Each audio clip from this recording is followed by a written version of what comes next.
j'ai placé les bottes au niveau du faîtage. C'est-à-dire que les bottes, elles sont comme ça. Et quand on arrive en haut du toit, le toit étant comme ça, vous voyez bien qu'il y a un vide. Comment on comble le vide? En fait, ce qu'on fait, c'est que on va raboter les bottes pour les mettre sous forme de trapèze et on les colle entre elles et ça fait le toit. Il y a un côté plus long, un côté plus court. Alors sur le papier, ça c'est gentil, vous voyez, on prend un ciseau et puis ça tombe juste. Au niveau des bottes, c'est pas pareil parce que c'est de la paille, c'est pas au centimètre près. Et alors ce qu'on utilise, on utilise une aiguille, ça s'appelle comme ça, c'est un bout de fer retordu que m'a confectionné Jessica. Je la salue au passage. Et il y a des petites encoches à l'intérieur. On enfonce le fil. Et à l'intérieur, on va en travers dans la botte pour refaire des nouvelles bottes. L'avantage, c'est que si on a une grande botte qui est comme ça,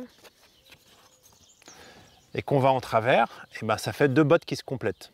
Encore faut-il que la longueur corresponde. Ce qui m'est venu, il y a une vraie dépendance avec le temps. Le temps est instable. Là, ils ont annoncé beau toute la journée, je sens des mini gouttelettes. Alors comme il y a du vent, ça va sécher, mais il ne faudrait pas que ça s'installe. Et pour pouvoir poser les tuiles, il faut que j'ai suffisamment de temps pour pouvoir mettre la paille, mettre une couche de chaux-chanvre, un mélange de chaux-chanvre dessus pour protéger des rongeurs et puis pour fermer un petit peu cette paille qui est posée sur le toit.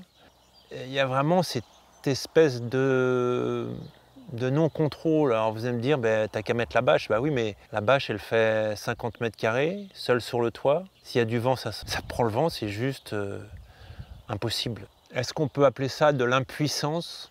Accepter son impuissance? Ou lâcher prise? Lâcher le contrôle, sachant qu'on fait le meilleur de soi? C'est deux façons de voir.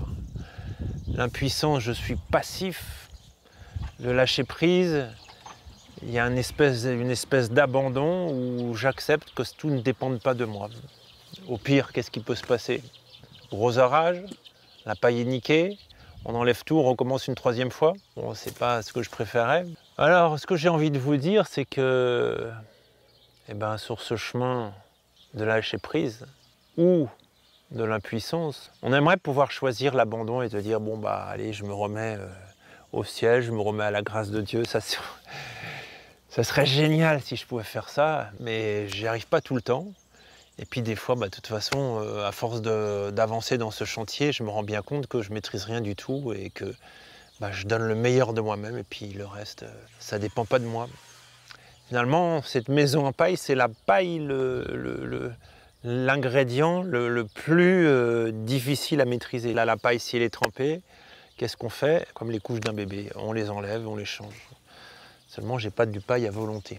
Voilà, alors, je vous souhaite d'avoir cette grâce, peut-être, j'appellerais ça, de pouvoir lâcher prise dans des moments où, de toute façon, on ne peut rien faire. Les choses ne dépendent pas de nous. Je vous souhaite bon courage, à très bientôt, et j'ai confiance en vous.